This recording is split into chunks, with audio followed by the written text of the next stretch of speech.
അതെ, എനിക്ക് മുഖം മാത്രം കണ്ടുകൊണ്ടിരിക്കാനല്ല വീഡിയോ കോൾ ചെയ്യുന്നത്. പിന്നെ പിന്നെ ചേട്ടൻ എന്താ കാണണ്ടേ? പറഞ്ഞാ നീ കാണിക്കുമോ? എന്താ കാണേണ്ടതെന്ന് പറ, എന്നിട്ട് തീരുമാനിക്കാം. നീ കാണിക്കാതിരിക്കത്തൊന്നുമില്ലെന്ന് എനിക്കറിയാം. നിനക്ക് എല്ലാം എന്നെ കാണിക്കാൻ ആഗ്രഹമുണ്ട്. അയ്യടാ, അങ്ങനെയുള്ള ആഗ്രഹമെല്ലാം കളഞ്ഞിട്ട് പറ, എൻ്റെ മുഖത്തിന് എന്താ കാണണ്ടേ? എനിക്ക് നിൻ്റെ ശരീരം മുഴുവൻ. കള്ളൻ, അങ്ങനെ ഇപ്പോൾ കാണണ്ട. ഈ ഒറ്റ പെട്ടൽ ലച്ചു, നിൻ്റെ ശ്രീയേട്ടനല്ലേ? പ്ലീസ് മോളെ, പിന്നെ ഒരിക്കൽ കാണിക്കാം. വാശി പിടിക്കലേ ശ്രീയേട്ടാ. വാശി പിടിക്കും. ഒന്ന് കണ്ടോട്ടെ എൻ്റെ. ഞാൻ ഫോൺ വയ്ക്കുക.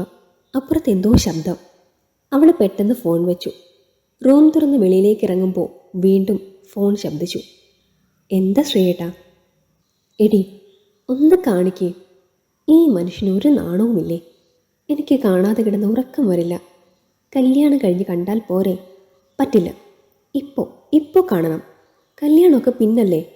ഓഹോ, കണ്ട് ഇഷ്ടപ്പെട്ടില്ലെങ്കിൽ മാറ്റിയെടുക്കാനുള്ള വല്ല ആലോചനയും? എൻ്റെ കൂട്ടി തേറി പറയിക്കാതെ ഒന്ന് കാണിക്കേ, എൻ്റെ പൊന്നല്ലേ. ദേ ശ്രീയേട്ടാ, അമ്മയും പപ്പയും അപ്പുറത്തിരുന്ന് ടി വി കാണുക. അവരെ ഓർത്തെങ്കിൽ പ്ലീസ്. കൂടിയാൽ ഒരു 5 മാസം, അതിനുള്ളിൽ നമുക്ക് ഒരുമിച്ചൂടെ? അപ്പം പിന്നെ ഏട്ടനുള്ളതല്ലേ ഇല്ല. നീ എന്നെ മോട്ടിവേഷൻ ചെയ്യുവാണോ? ഞാൻ ഇന്ന് വരെ നിൻ്റെ അടുത്ത് അങ്ങനെ പറഞ്ഞിട്ടുണ്ടോ? എന്നെ വിശ്വാസമില്ല അല്ലേ? ഏട്ടനെ എനിക്ക് വിശ്വാസമൊക്കെ തന്നെയാണ്.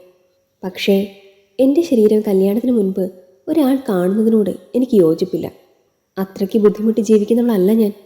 ആഹാ, നല്ല കട്ട ഡയലോഗൊക്കെയാണല്ലോ. കോളേജിൽ പഠിക്കുമ്പോഴുള്ള ലീലാവിലാസങ്ങളെല്ലാം അറിഞ്ഞിട്ട് തന്നെയാടി നിന്നെ പെണ്ണ് കാണാൻ ഞാൻ വന്നത്. നാണമില്ലാത്തവള് ഇപ്പോൾ പതിവ്രത ചമയുന്നോ? ഏട്ടനിപ്പോൾ എന്താ കാണേണ്ടത്? ഞാൻ കാണിച്ചു തരാം. ആഹാ, പറയേണ്ടത് പറഞ്ഞപ്പോൾ നിനക്കറിയാലേ? വേഗം ആയിക്കോട്ടെ. ചേട്ടൻ കണ്ണടച്ചിരിക്കാം കേട്ടോ. 1 മിനിറ്റ് കഴിഞ്ഞിട്ട് വിളിക്കേ. ഞാൻ വെളിയിലത്തെ ബാത്റൂമിൽ കയറട്ടെ. വേഗം വേഗം. നീ എവിടെ പോയി രാത്രിയിൽ? ഹാളിലേക്ക് ചെന്നപ്പോൾ തന്നെ അമ്മയുടെ ചോദ്യം അതായിരുന്നു. ഒന്നുമില്ലമ്മ, ഞാൻ വെറുതെ വെളിയിലോട്ടൊന്ന്. പതിയെ പിന്നാമ്പുറത്തുള്ള ബാത്റൂമിൽ കയറി ലൈറ്റ് തെളിയിച്ചു. അപ്പോഴേക്കും ശ്രീയുടെ കോളും വന്നു. ചക്കരെ, എവിടെ? ധൃതി വെക്കല്ലേ, കാണിക്കാമെന്ന് പറഞ്ഞില്ലേ?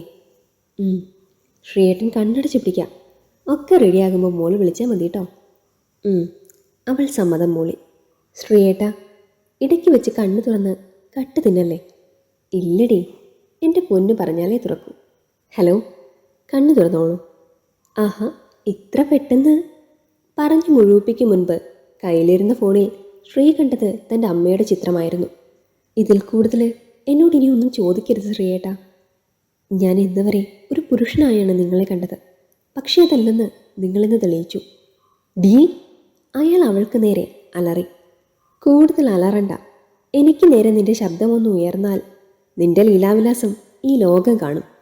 ഫോൺ കട്ട് ചെയ്ത് വീടിനകത്തേക്ക് കയറി. അച്ഛാ, ശ്രീയുടെ വീട്ടിൽ വിളിച്ചു പറഞ്ഞേക്ക് നമ്മൾ ഈ ആലോചന വേണ്ടെന്ന് വെച്ചെന്ന്. ഇപ്പോൾ വേണേൽ മുള്ളുമുറിക്കൽ കെട്ടിയിട്ടാൽ അസുഖം കുറേയൊക്കെ ഭേദമാകും.